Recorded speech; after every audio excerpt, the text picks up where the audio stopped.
Boo!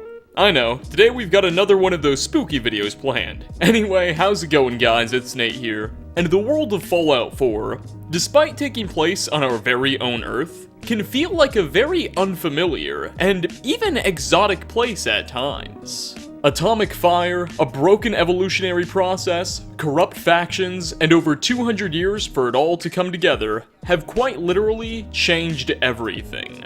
And this irradiated new world often leaves us with some nuclear-sized questions that the game doesn't answer.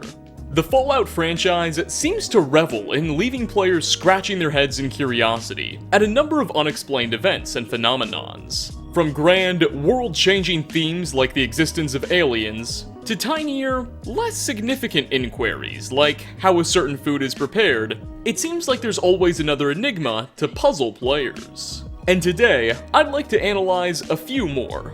Just sit back, crack open a nice cold bottle of Nuka-Cola Victory, and settle in, as we take a look at 5 more unsettling mysteries in Fallout 4.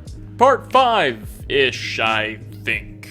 Starting off, today's video begins at the Boston Public Library. Now, this is already one of my favorite locations in the game. When we first arrive here, the building will still be occupied by a small legion of pre-war robots that will currently be battling against an invading army of super mutants. It's a pretty weird yet exciting affair.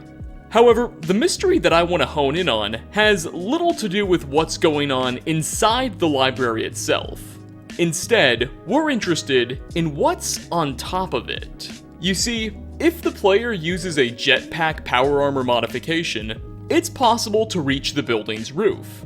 And here, you will find the body of a dead Brotherhood of Steel initiate.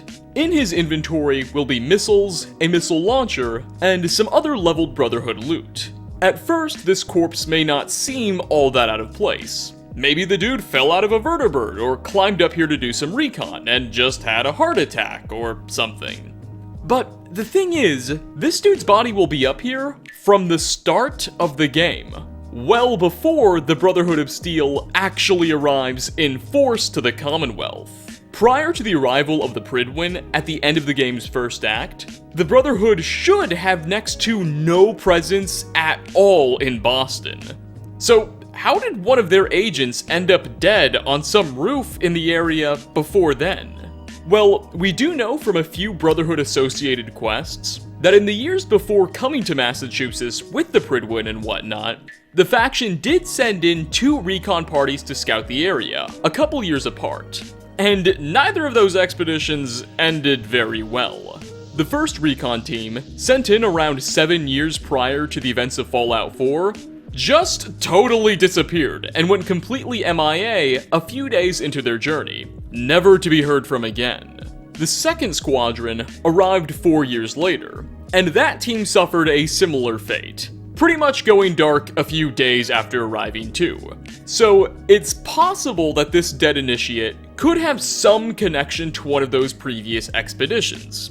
At least in theory. The trouble is, it's pretty unlikely that the Brotherhood would have sent in fresh initiates with those early recon squads. Those were big, dangerous missions that required nothing less than the best power armor-equipped troops. And an initiate in training would have no place in such an endeavor. So the idea that this guy could have participated in either of those operations is shaky at best. And again, those were years ago. Even if he did, he should be a skeleton by now. Well, okay, I am leaving out a third potential option, I guess. Paladin Dance's recon squad, Gladius, is present in Fallout 4 from the beginning of the game, and arrived only a few weeks, it seems, prior to the game's beginning. So it's hypothetically possible this dead initiate could have belonged to Paladin Dance's recon squad. But that too is also highly unlikely. Primarily because Dance confirms there were only 7 members in that groups, and they were all knights, save for a single scribe. So that notion is rather unworkable. At the end of the day, however this poor guy found his way to the top of Boston's public library is a question that's answer likely died with him. Next on our list, who was Mr. Carter, and how did he get out of the Institute? Alright, so this mystery requires a bit of context. The people of Diamond City are, to put it mildly, absolutely paranoid regarding the idea of synth infiltration. They think of the Institute as a boogeyman, and are constantly accusing their fellow wastelanders of being synthetic plants. A number of events have led to Diamond City's population becoming so terrified of these metallic men, but undeniably the most significant of those was an affair now known as the Broken Mask Incident. On a warm May evening of the year 2229, around 58 years prior to the events of Fallout 4, before the Institute was such a feared organization, Diamond City was changed forever when a man named Mr. Carter entered the town and took a seat at the Power Noodles bar. It's said that he was quite a charismatic fellow, who spoke of coming from an exotic place out west, and as the night aged, he quickly found himself at the center of a large crowd, all eager to share laughs and stories with this strange foreign man. However, a few hours into the festivities, something changed. All of a sudden, Mr. Carter stopped smiling and laughing with the group. His cheek started twitching, and he pulled out a revolver and opened fire on the crowd around him. Carter would go on to kill 4 residents before being taken out himself by Diamond City security, and an autopsy would reveal that he was in fact not a human being at all, but instead a synth, designed by the Institute. This event would be the catalyst for the paranoia Diamond City feels towards androids to this day, and people have all sorts of theories.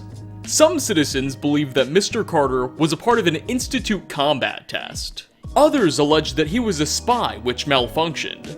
There's even a notion that the railroad had something to do with it. But what about the Institute themselves? Surely they know what actually happened, right? Well, this is where things get even stranger. They actually seem pretty clueless too. The faction barely references the incident, but when they do, they claim that Mr. Carter was an early Generation 3 synth prototype that was not approved for field testing or placement. i.e., he wasn't even supposed to be outside of the Institute's underground structure itself, let alone running around Diamond City, and certainly wasn't acting on the Institute's behalf. Internal documents suggest that everyone within the organization was pretty upset about what happened, and the event left a permanent blemish on the then-director's legacy.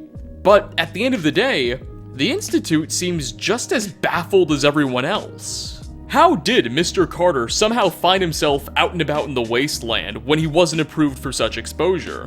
Why did he choose to mingle with the crowd in Diamond City? I mean, if he was an escapee, surely he would have just ran as far away as possible from the Commonwealth, right? And lastly, what was the cause of his malfunction? These are all huge questions that we'll likely never see answered, but it's a mystery that changed the Commonwealth forever. Coming in at number 3, we head on over to Nuka World to analyze a rather small mystery that more than likely has a pretty disturbing explanation. The Bradburton Amphitheater is the small section of the amusement park that serves as the headquarters for the Pack, an especially barbaric and tribal gang of raiders, known for their weird animal-like hierarchy. Well, only at the Bradburton Amphitheater, specifically in its backstage area, we can find 2 unique consumable items: mystery jerky and mystery bacon. We can find these food types both on tables as well as in food bowls for the Pack's various dogs and cats, implying that both Pack members themselves and their pets fancy this stuff. But the obvious question to ask here is, what exactly is this mystery jerky and bacon made out of? Well, this question seems to have a fairly simple and, as mentioned, disturbing truth behind it. Because if the player has the Cannibal perk active, consuming either of these mystery meats will cause them to give you additional HP. Yeah, they have buffs pegged to your cannibalism perk. It's people that the Pack turned into bacon and jerky. Frankly, this is kind of surprising. We know these raiders aren't the most civilized, but the fact that they literally eat human beings is a bit of a big deal, that the game unfortunately doesn't seem to touch upon much further. But yeah, I guess it's best to try and remain in these people's good graces, lest you find yourself in their dinner plates. For our fourth spot, how big is the railroad in the capital wasteland? This question may seem a bit odd at first, so let me explain. Within the railroad's Old North Church headquarters, we can find a desk with a radio on top of it, and a single railroad agent sitting there transcribing various notes. When we walk up to this radio to listen to it though, it won't be playing music. Instead, it will be emitting a weird series of beeps. These beeps are in fact Morse code. Now, while I have absolutely zero idea how to translate Morse code, thankfully the internet has no shortage of people with such a skill. And when this transmission is translated from Morse code into English, it reads as follows. Quote, "Dead Drop Disco needs a pickup. Urgent. Capital Wasteland available for delivery. Package lost Raiders. Repeat Raiders. Dennis, salvage team, at Baseball Tango 8. Okay, so this strange salad of words may not have made the most sense, but it's clear the railroad is receiving an urgent transmission that, at least in some capacity, concerns operations in the capital wasteland. It's unclear if they're attempting to extract something from the Washington, D.C. area, or deliver something to it, and it also seems as though their operation is being compromised by raiders. But nonetheless, the point still stands, they're doing stuff in DC. This fact by itself carries some pretty substantial implications on the Fallout universe's canon, because it means that even if we do choose to quote-unquote destroy the railroad in Fallout 4 and butcher all of their members, we won't have taken care of everybody. There will still probably be some agents alive in the DC region. This, of course, provides Bethesda with a convenient excuse to bring them back in a future title without really infringing on anybody's gameplay experience, as they won't be interrupting anyone's canon. But what I'm really interested in is just how significant are the railroad's operations all the way over there. We know that the railroad was active in DC at least 10 years prior to the events of Fallout 4. As in Fallout 3, which took place 10 years ago, we could interact with them slightly during the side quest, The Replicated Man, which centered around a man named Harkin who was secretly an android trying to evade Institute persecution. We could help the Institute capture Harkin, or we could side with a girl named Victoria Watts, who claimed to belong to a faction known as the Railroad that was dedicated to saving synths and slaves. Now, all the way back in Fallout 3, the Railroad's lore clearly wasn't as well fleshed out as it is today, and their operation didn't seem all that sophisticated. So my question is, how has it grown?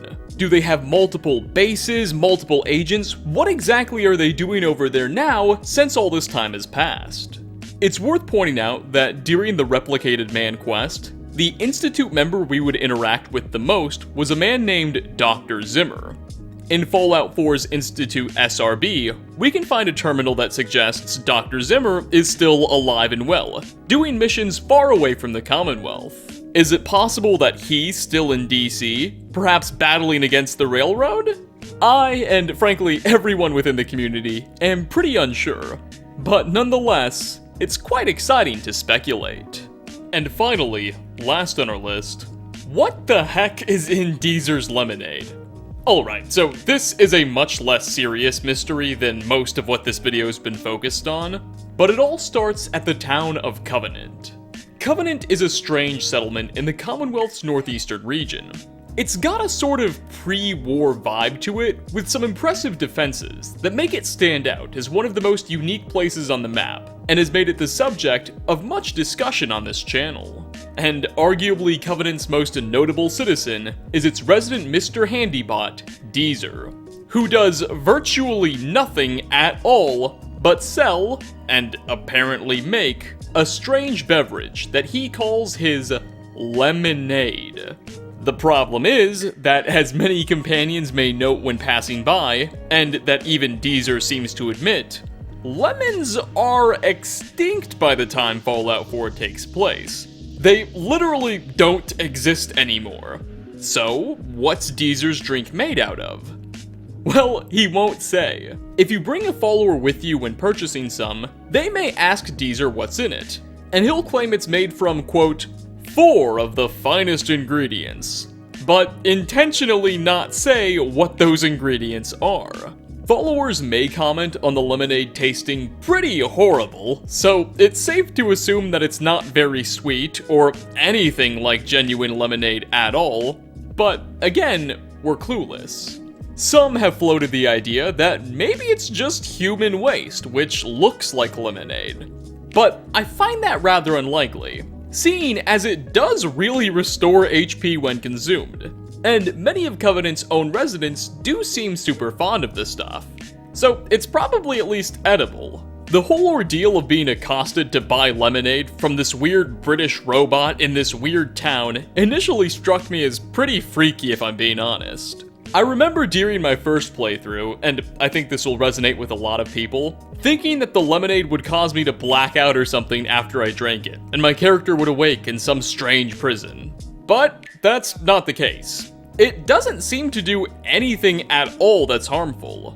At the end of the day though, whatever's in this strange liquid, only Deezer knows, and Deezer won't tell. And with that, we are going to wrap up. 5 more unexplained and unsettling mysteries in Fallout 4 Part 5. Thanks for stopping by, everybody. What are your own theories or potential answers behind some of what we explored today? And what unanswered questions would you like to see resolved? Leave a comment down below. As always, like ratings are very much appreciated. Again, thanks for watching, a double thanks to channel members and patrons appearing on screen now, and I hope to catch you all in my next video. Peace out, everyone.